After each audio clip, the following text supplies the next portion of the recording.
Welcome to Atomic Lizards, Robots, and Pocket Monsters. Joshua Chamberlain fought back the Confederates on Little Round Top so Gettysburg College could offer this important course. I've been asked as part of this distinguished panel to talk about trends in history. I'm an anthropologist. I know absolutely nothing about history, but that's not going to stop me. I thought I would give this the title, 7 Kinds of Inscrutability. Some of you may recognize that as a homage to the distinguished literary critic William Empson's book, 7 Kinds of Ambiguity. So I'm going to start there. The kinds of ambiguity that Empson was talking about were often historical in nature, and he spends a good 10 pages or so on the Shakespearean line, "Bare ruined choirs where late the sweet birds sang," which comes from Shakespeare's Sonnet 73 that opens, "That time of year thou mayst in me behold, when yellow leaves or none or few do hang upon those boughs which shake against the cold, bare ruined choirs where late the sweet birds sang."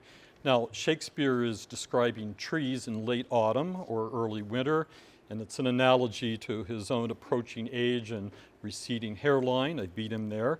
But he deepens the image by comparing the trees to ruined choirs, that is, the ruins of choir stalls, which dotted the English countryside at the end of the 16th century, from the period when Henry VIII dissolved the Catholic monasteries.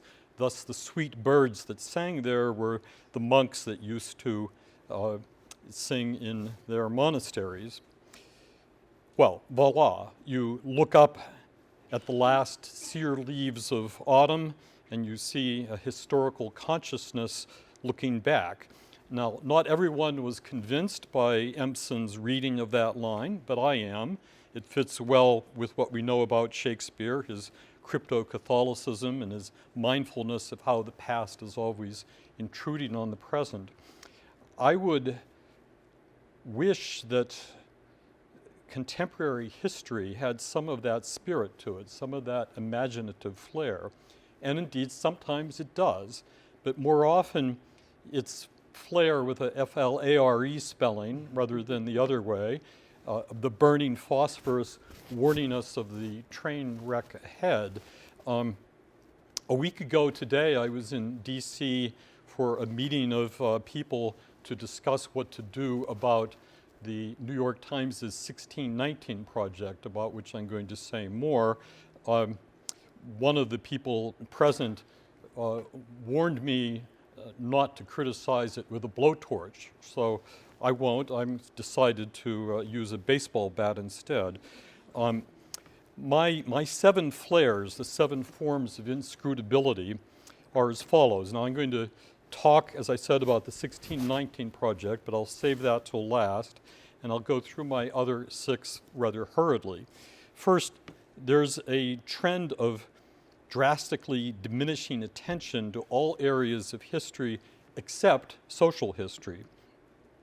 At least for undergraduate students, political and economic history are scarcities. Intellectual, philosophical, and religious history, even more scarce. Diplomatic history, science, military history, practically non-existent. Now, this isn't conjecture on my part. My organization, like Michael's, goes around and does studies. We published a study in 2013 titled Recasting History, where we took a very close examination of the freshman history courses offered at Texas A&M and UT Austin. We found that 67% of those courses had heavy content in social history, 31% of them had political history, 10% in economic history, and the rest hardly represented at all. Second trend, the erasure of European achievement from the larger picture. Now, you've just heard Stanley Kurtz on some aspects of this. There's more to say.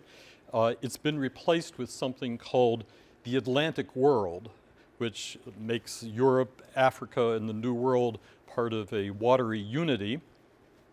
The biggest loss of attention in this shift has been to the idea, rather hard won in European history, of liberty and the institutions that embody liberty.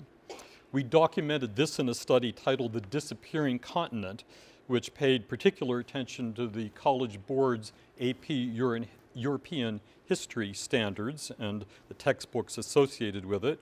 And we found that this vanishing of the European past has gotten well along. If you're teaching an AP course, you probably have been mandated to pay attention to the things that will help your students do well on the test, and that's not going to include the evolution of the idea of liberty in Europe. Third trend, I call it the monoculturalization of ethnic studies. And by that I mean the readiness to see ethnic groups as particularities with no real stake in a common good. Now, in this case, I don't have an NAS study to cite, but it's research that I'm doing myself now, working on a documentary about the emergence of serious black theater and film early in the 20th century. And there are tons of studies being done on this. Almost all of them attribute the rise of black theater and film solely to black activists, while in fact it happened to be an era in which there was a great deal of multiculturalism, crossing over of lines. That's simply been vanished from the historical record because it's not convenient to admit that we're all in this together. Another trend, the boutiquing of college courses. Michael mentioned this as well. I think there are three things here. One is the killing of survey courses, which have pretty much disappeared. The second is the empowering of junior faculty members to teach whatever their doctoral dissertations were about. That's one source of these boutique courses. And the third is the rise of these micro-focused courses involving things like robots and atomic lizards, but other such things. We did a study titled What Does Bowdoin Teach? And if you looked quickly at one of Michael's passing slides, Bowdoin is one of these places that doesn't require any courses in American history, but it does have courses on offer such as Queer Gardens, which has to do with homosexual writers writing about gardens, another one about prostitution in Eastern Europe. If you put a sex angle into it, apparently more students will show up. The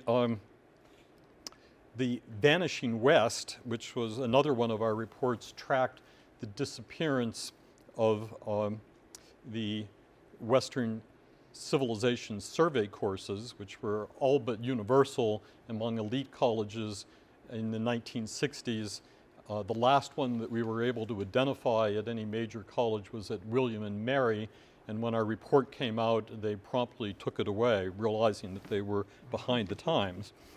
A fourth trend, the rise of world citizenship as an ideal. I think Stanley Kurtz covered this pretty well already, but it has to do with the marginalization of learning about the experiment in American self-government and the making of citizens, which has been crucial to the learning of history at the K-12 level for a good long time. It's very hard to find it now at the college level. There are exceptions here and there. The sixth in my whirlwind list of trends in higher education has been the substitution of the ideals of social justice for the ideals of liberty and equality under law. Now, if everything is a story of the oppression that comes from this call to understand how minority groups have suffered under the American regime in the past, then there's really very little else to talk about. We live in a kind of intellectual desert now in higher education where every course more or less comes down to the race, class, gender forms of oppression. But the race, class, gender forms of oppression themselves are now at war with each other. A new doctrine has arisen titled, thank you, the intersectionality, which is meant to put these together. But the last trend that I'm going to talk about, which is the 1619 project, threatens to pry race and class apart from each other. It would help me to know if, by show of hands, you know what the 1619 project is. Okay, a fair number of you do, but not all of you. So on August 18th last year, the New York Times Magazine was devoted entirely to its announcing of the existence of a new project titled the 1619 Project.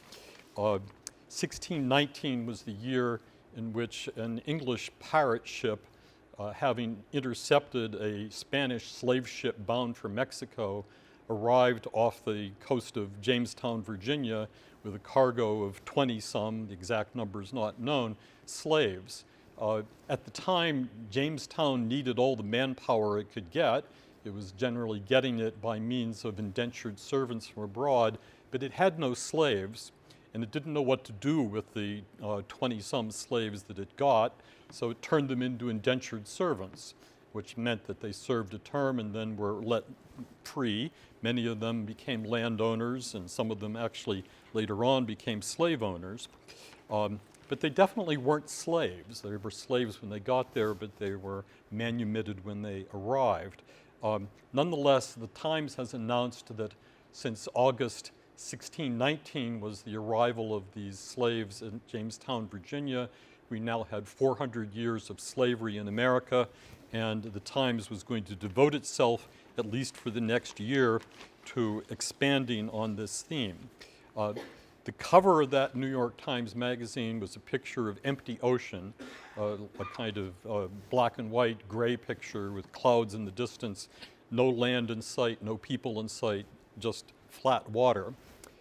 Below the flat water came this caption: in August of 1619, a ship appeared on this horizon near Port Comfort, a coastal port in the English colony of Virginia. It carried more than 20 enslaved Africans who were sold to the colonists. No aspect of the country that would be formed here has been untouched by the years of slavery that followed. On the 400th anniversary of this fateful moment, it is finally time to tell our story truthfully. And it went on, the 1619 Project is an ongoing initiative of the New York Times Magazine.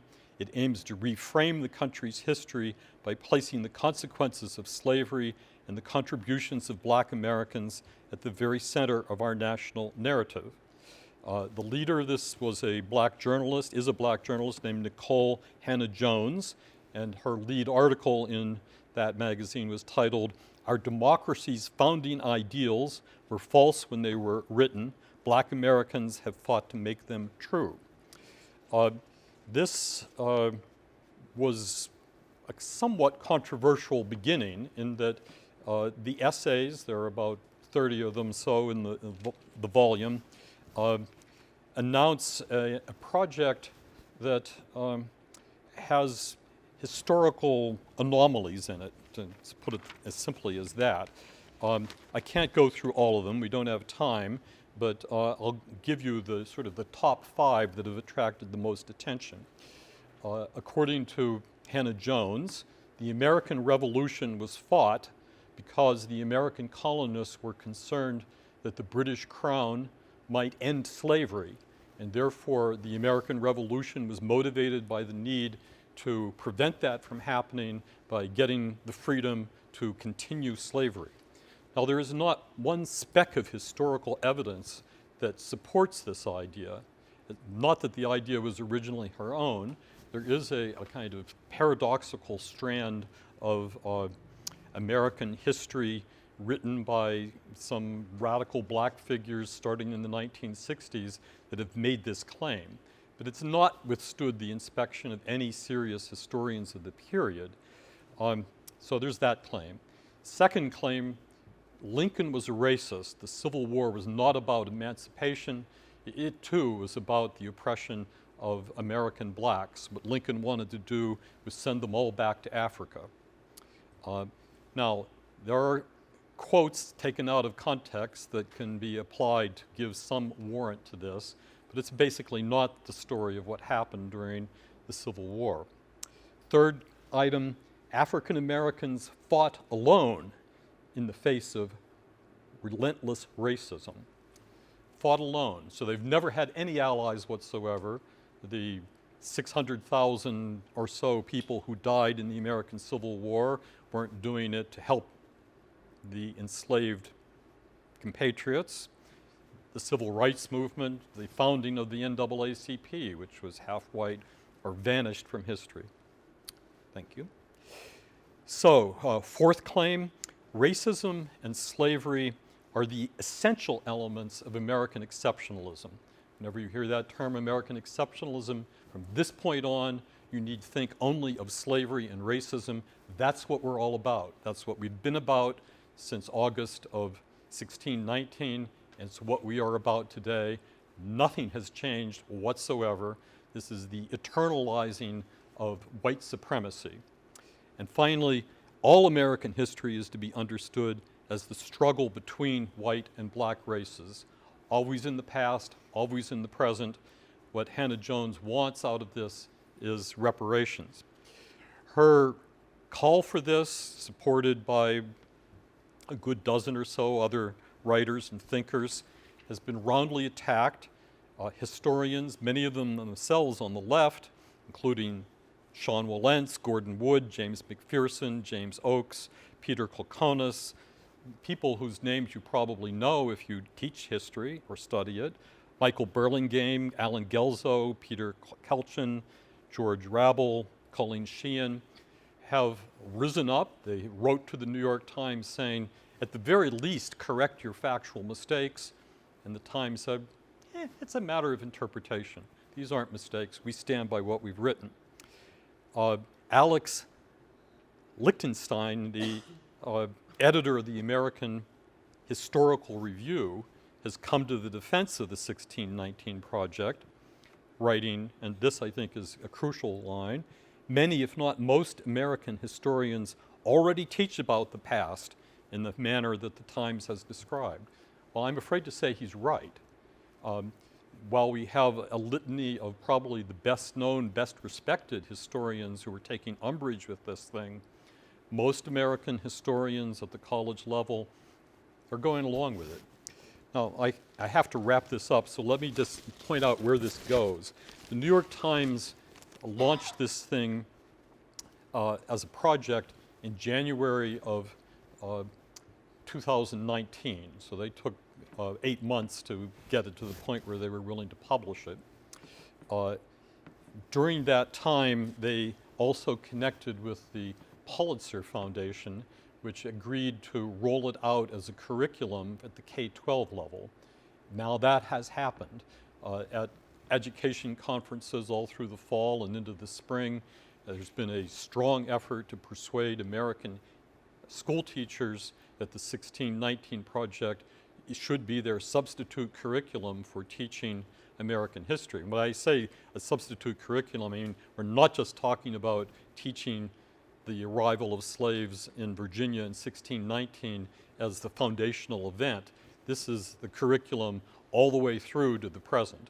All of our history is now to be seen through this lens of racial antagonism.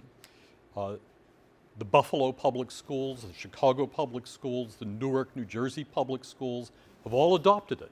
This is what they're now teaching. So this is not hypothetical. This is now in the schools at the K-12 level, and it's being buttressed by what's going on in higher education.